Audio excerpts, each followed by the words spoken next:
Para explicar agora a segunda lei dos gases descobertas, que foi a lei de Charles, a gente pode usar uma analogia com o que era em termos de engenharia na época.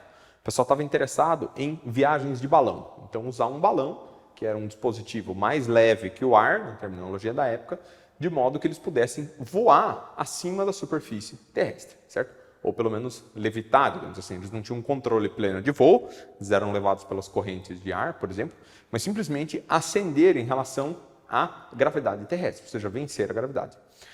O Charles e os contemporâneos deles na época estavam estudando maneiras de tornar os balões mais eficientes em termos de vencer a gravidade. E daí ficou claro para o Charles e para os da época o seguinte: eles não poderiam mudar o peso do balão, porque o ar atmosférico ele tem um peso que é o mesmo em todas as suas porções. Agora, o que faria aquele balão ascender, ou seja, levantar do chão? A densidade do balão como um todo tem que ser menor do que a densidade do ar atmosférico que está em volta dela, porque daí o ar vai querer descer e o balão vai subir. Bom, se eu não posso mudar o peso do balão, ou seja, eu não posso mudar a sua massa, como que eu afeto a densidade? Eu posso mudar o volume. Então, se eu conseguir aumentar o volume de um balão sem que eu mude a massa dele, a densidade do balão vai ficar cada vez menor. Quanto menor a densidade, mais ele sobe.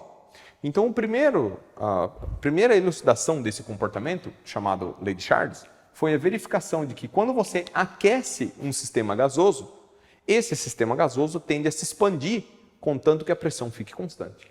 Então, vamos colocar aqui que volume e temperatura, nesse caso, eles não são inversamente, eles são diretamente proporcionais na condição de pressão e número de mols constante. Então, isso quer dizer o quê? Se eu mantenho o meu balão feito de um material que possa se esticar, à medida que eu esquento ele, o volume dele tende a aumentar, mas por que a pressão não aumenta? Porque o material se estica. Então, mantendo a pressão constante, à medida que eu aumento a temperatura do ar dentro do balão, o volume dele aumenta. Por isso que o pessoal usa aqueles queimadores a gás. Então, quer dizer, você joga calor para dentro do balão, e esse calor faz com que as moléculas, as partículas do gás tendem a se expandir, aumentando o volume. O aumento do volume, mantendo o número de partículas de gás lá dentro constante, diminui a densidade, e com a densidade menor o balão sobe. Então, quer dizer, matematicamente, nós poderíamos dizer o seguinte: volume proporcional à temperatura. Novamente, como que eu transformo uma proporcionalidade numa igualdade? Usando uma constante. Volume é igual a uma constante K2 vezes a temperatura, que poderia ser expressa também como volume sobre temperatura igual a uma constante. Isso significa que volume 1 e temperatura 1 são iguais a volume 2 sobre temperatura 2. Ou seja, se eu tenho um sistema como um balão e eu aqueço esse sistema de uma temperatura T1 até T2, o volume varia de V1 até V2. Se as temperaturas aumentam, os volumes também têm que aumentar, de modo que as divisões entre eles permaneçam constantes. Então, a gente pode fazer um gráfico disso. A gente pode imaginar aqui um gráfico de volume contra temperatura, certo? Que é mais ou menos esse gráfico aqui, volume contra temperatura. Eu vou reescrever ele aqui do lado. Eu vou colocar assim: volume igual K2 vezes temperatura. Isso é a mesma coisa que Y igual a A vezes X. Ou seja, isso é uma equação de reta se o volume for no eixo Y e a temperatura for no eixo X. A gente vai ter uma inclinação da reta que vai ser justamente a constante que a gente está medindo. Qual que é o problema? A temperatura que eles mediam na época estava muito próxima do que hoje nós conhecemos como escala Celsius, ou seja, relacionado aos pontos de fusão e ebulição da água.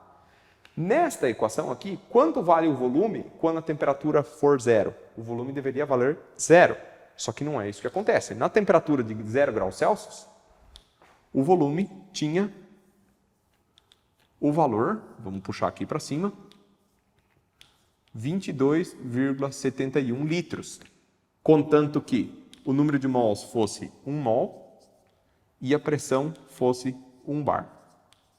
Então, quer dizer, o volume não era especificamente zero. ele só seria zero se, na verdade, a gente considerasse o extrapolar desse gráfico aqui para trás, certo? Pegando isso daqui para trás, então, isso aqui ia extrapolar para trás e ia bater aqui num determinado valor.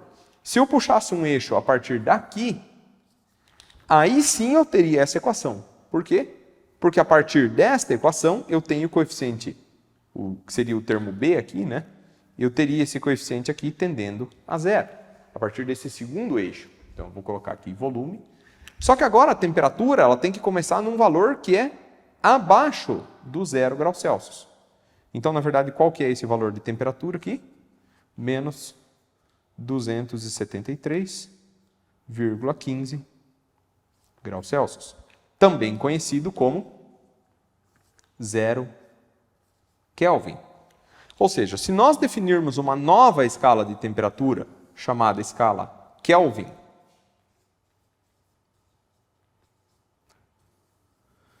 se nós definirmos uma nova escala de temperatura, escala Kelvin, que comece no valor de menos 273,15, nós chamarmos esse valor de 0 Kelvin, nesta nova escala, a lei de Charles é verificada em termos de que o volume é proporcional à temperatura. Em outras palavras, nesta lei de Charles expressa em termos da temperatura em graus Celsius, o dobrar da temperatura, 20 graus Celsius para 40 graus Celsius, não dobra o volume do gás. Na verdade, fica por um fator 20 dividido por 273. Quando eu uso a escala Kelvin, o dobrar da temperatura efetivamente dobra o volume do gás. Ou seja, 20 Kelvin para 40 Kelvin, isso sim proporciona um aumento do volume do gás pelo dobro. Então, quer dizer, eu só posso considerar perfeitamente válida esta lei em termos desta equação se eu considerar a escala Kelvin. Eu não posso usar a escala Celsius para modelos matemáticos adequados de sistemas gasosos, senão eu vou ter sempre um problema de escala dentro do nosso modelo.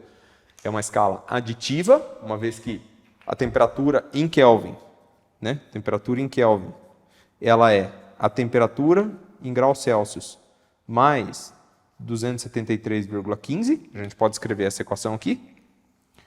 Como essa é uma escala aditiva, em geral não é fácil transformar ela dentro de outras propriedades. Então, primeiro a gente precisa transformar e depois utilizar, e não fazer o contrário, utilizar e depois transformar.